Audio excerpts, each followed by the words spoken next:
اعوذ باللہ من الشیطان الرجیم بسم اللہ الرحمن الرحیم الحمد للہ وقفا وسلام علی عبادہ الذین اصطفیٰ اما بعد۔ دنیا میں انگنت آدمی پیدا ہوئے اور مر گئے، مگر کتنے آدمیوں کو دنیا نے یاد رکھا؟ تاریخ کے صفحات پر گنتی کے آدمیوں کے نام ملتے ہیں۔ یہ آدمی وہ ہے جو اپنی زندگی میں باقی آدمیوں سے ممتاز رہے اور ایسے کارنامے کر گزرے جنہیں دنیا بھلا نہ سکی۔ شیخ سعدی ایسے ہی ایک خوش نصیب آدمی تھے۔ نام شرف الدین، لقب مسلح اور تخلص سعدی۔ شیراز کو وطن ہونے کا شرف حاصل ہے، وہ شیراز جو صدیوں ایران کا پائے تخت اور علوم و فنون کا مرکز رہ چکا ہے۔ پیدائش غالباً سن 1333 ہجری 589 میں اور وفات ہجری 691 میں۔ اس طرح شیخ نے 100 سال سے زیادہ عمر پائی، بعضوں نے 120 سال عمر لکھی ہے۔ تخلص سعدی قرار دینے کی وجہ یہ بتائی گئی ہے کہ شیخ کا باپ عبداللہ شیرازی بادشاہ اتابک سعد جنگی کا ملازم تھا، اور شیخ نے اسی بادشاہ کے عہد میں شاعری شروع کی، اس لیے اس کے نام کی نسبت سے اپنا تخلص سعدی قرار دیا۔ شیخ کا باپ عبداللہ باخدا آدمی تھا، گھر میں دینداری کا چرچا تھا، اسی لیے بچپن ہی میں اسے روزہ نماز کی ضروری مسائل یاد کرا دیے گئے تھے، اور اس چھوٹی سی عمر میں بھی عبادت، شب بیداری اور تلاوت کلام اللہ کا کمال شوق اس میں پیدا ہو چکا تھا۔ باپ اس کی تربیت میں بڑا چست تھا، کڑی نگرانی رکھتا تھا اور بے موقع زبان کھولنے پر بھی زجر و توبیخ کرتا تھا۔ شیخ نے اپنی تربیت کا بڑا سبب اسی باپ کی تادیب اور زجر و توبیخ کو قرار دیا ہے، لیکن شیخ ہی کے اشعار سے معلوم ہوتا ہے کہ کم سنی میں یتیم ہو گیا اور غالباً ماں نے تربیت کی، جو شیخ کی جوانی تک زندہ تھی۔ شیخ نے آنکھیں کھولی تو شیراز میں علماء، فضلہ، مسائق کا ہجوم تھا۔ اس ماحول میں بچے شادی میں تحصیل علم کا ولولہ پیدا ہو جانا قدرتی تھا، مگر اس وقت ملک ابتری اور طواف الملکی کا شکار تھا۔ جنگوں کا ایک لامتناہی سلسلہ جاری تھا اور خود شیراز پر بھی تباہیاں ٹوٹ رہی تھی۔ اس فضا میں شیخ کا ولولہ علم پورا نہیں ہو سکتا تھا، چنانچہ شیخ نے ترک وطن کی ٹھانی اور شیراز سے چل کر بغداد پہنچ گیا۔ بغداد ابھی تک ہلاکو خان کے ہاتھوں برباد نہیں ہوا تھا، بدستور دارالخلافہ تھا اور علم و علماء کا مرکز۔ شہرہ آفاق دارالعلوم نظامیہ آباد تھا۔ یہ دارالعلوم نظام الملک طوسی نے ہجری 459 میں قائم کیا تھا، اور اس کی شہرت پوری اسلامی دنیا میں گونج رہی تھی۔ شیخ کو نظامیہ کی کشش بغداد میں کھینچ لائی اور نظامیہ میں داخل ہو گیا۔ بغداد میں شیخ نے جن علماء و فضلہ سے علم حاصل کیا، ان میں ایک بزرگ ایسے بھی ہے جن کی کفش برداری پر ہر صاحب علم کو فخر ہونا چاہیے۔ یہ علامہ ابو الفرز عبد الرحمن بن جوزی ہے، جو اپنے زمانے میں امام وقت تھے۔ ابن جوزی سے شیخ کا تلمذ ہی شیخ کی بڑائی کے لیے کافی تھا، اگر اور بہت سی بڑائیاں اس میں موجود نہ بھی ہوتی۔ شیخ بچپن ہی سے خوش بیانی اور حسن تقریر کا مالک تھا۔ مدرسہ نظامیہ کے بعض طالب علم حسد سے جلے جاتے تھے ایک دن شیخ نے اپنے استاد ابن جوزی سے حاشدوں کی شکایت کی تو استاد نے فرمایا وہ بھی اپنی عاقبت خراب کر رہے ہیں اور تم بھی، وہ رشک و حسد سے اور تم بدگوئی و غیبت سے۔ شیخ کی طبیعت تصوف اور درویشی کی طرف مائل تھی اور وجد و سما کی مجلسوں میں وہ شریک ہوا کرتا تھا۔ اس کے استاد ابن جوزی اس چیز کو برا سمجھتے اور شیخ کو سختی سے منع کرتے تھے، مگر وہ باز نہ آتا تھا۔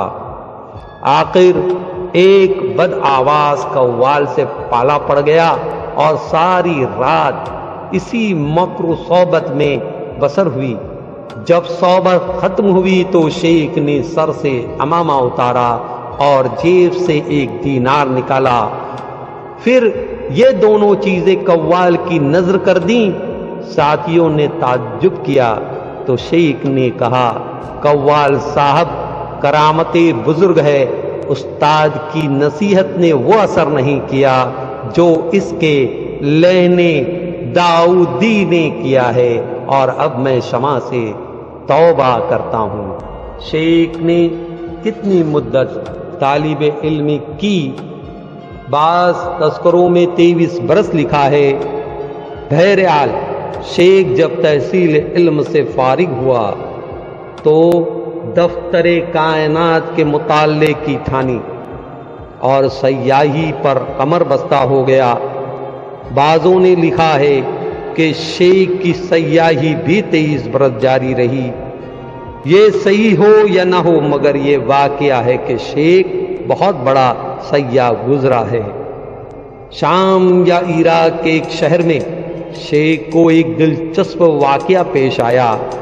قاضی شہر کی مجلس جمی ہوئی تھی، شیخ بھی پہنچ گیا، مگر پٹے پرانے کپڑے پہنے تھا۔ خدام نے اٹھا دیا اور بڑی مشکل سے وہ کسی کونے میں دبک بیٹھا۔ مجلس میں کسی مسئلے پر گرما گرم بحث ہو رہی تھی، مگر عہدہ کسی سے کھلتا نہ تھا۔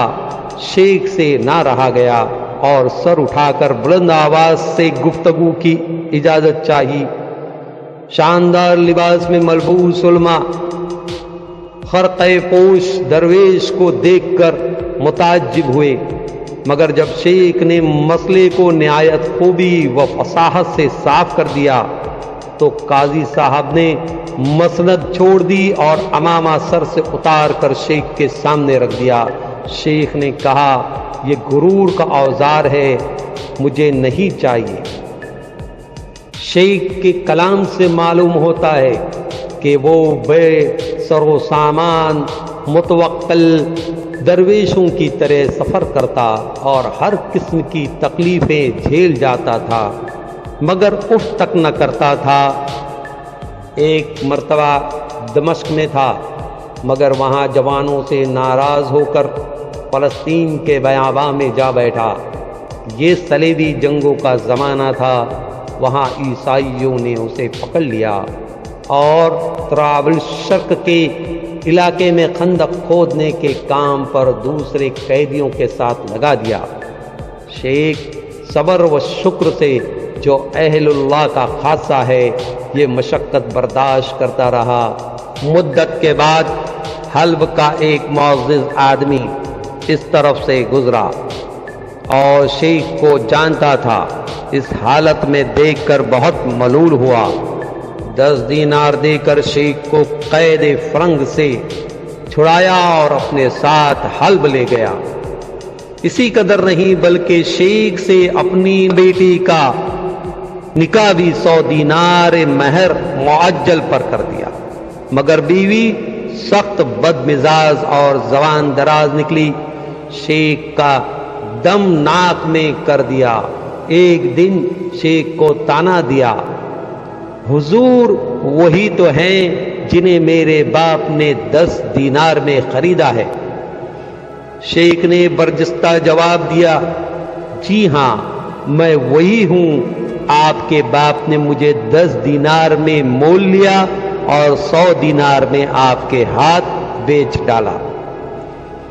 شیخ گلستان میں لکھتا ہے، میں نے زمانے کی سختی کا کبھی شکوہ نہیں کیا، لیکن ایک موقع پر دامن استقلال ہاتھ سے چھوٹ گیا، نہ میرے پاؤں میں جوتی تھی اور نہ جوتی خریدنے کا مقدور تھا۔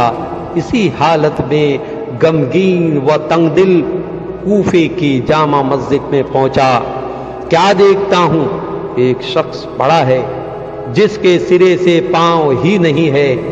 اس پر میں نے خدا کا شکر ادا کیا اور اپنے ننگے پاؤں غنیمت سمجھے۔ شیخ صبر و قناعت کے ساتھ عزت نفس کی دولت سے بھی مالا مال تھا۔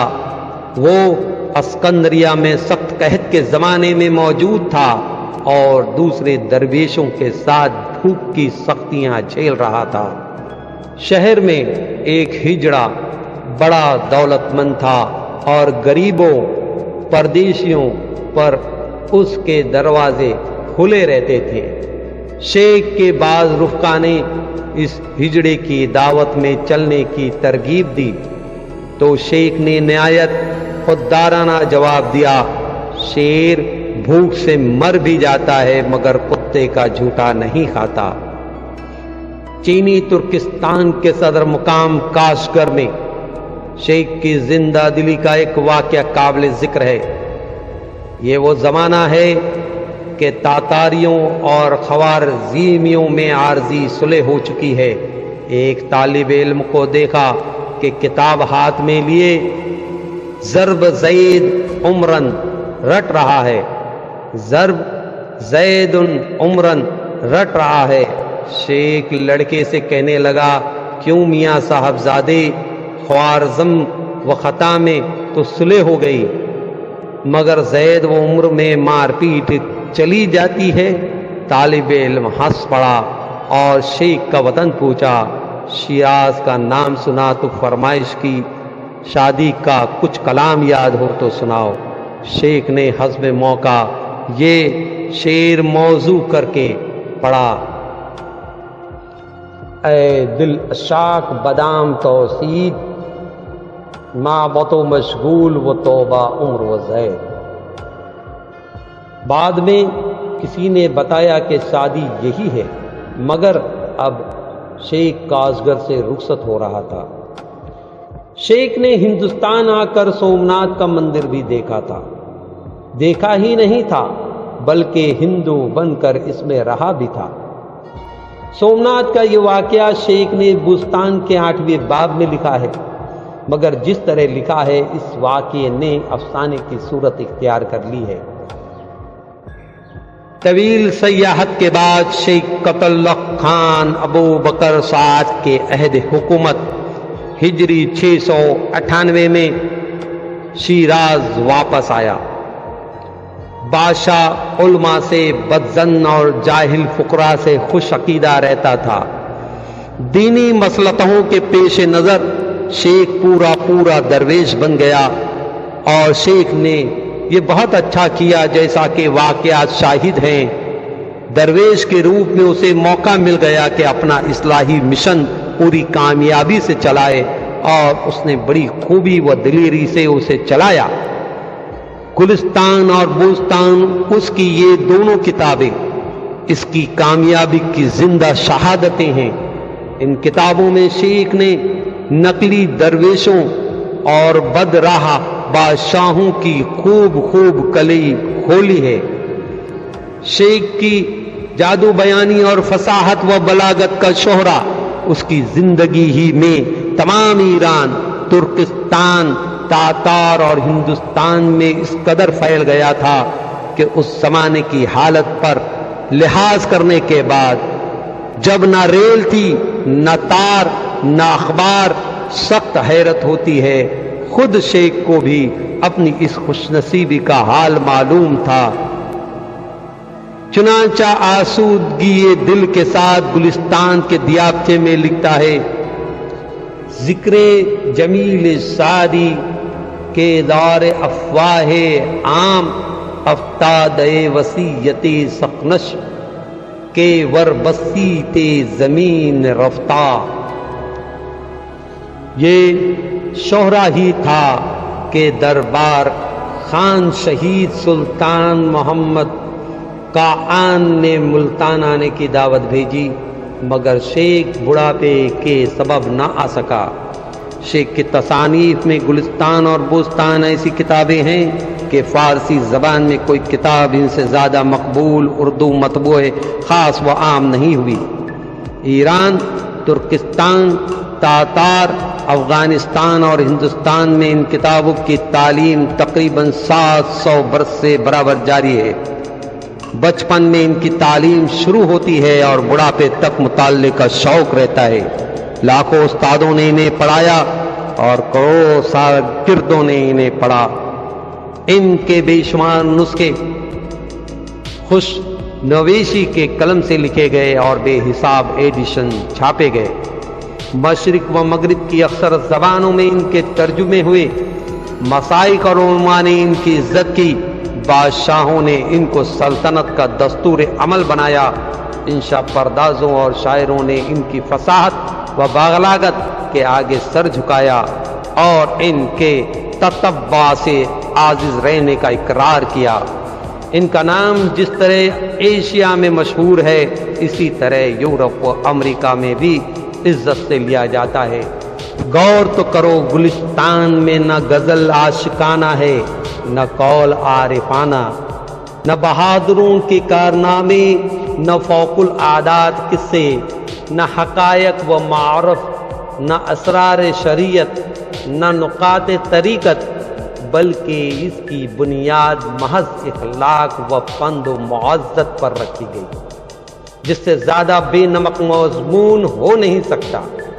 اس پر بھی وہ اس قدر مقبول ہوئی اور محض اس لیے ہوئی کہ فصاحت و بلاغت، حسن بیان اور لطف ادا کے لحاظ سے تمام فارسی ادب میں بے مثل اور لاجواب ہے۔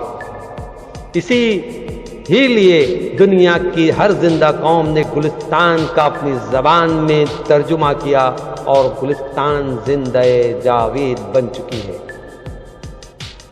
یہ مختصر تعارف جناب سجاد حسین، صدر مدرس مدرسہ عالیہ فتح پوری دہلی، انہوں نے 14 جنوری 1960 کو پیش کیا۔ شکریہ۔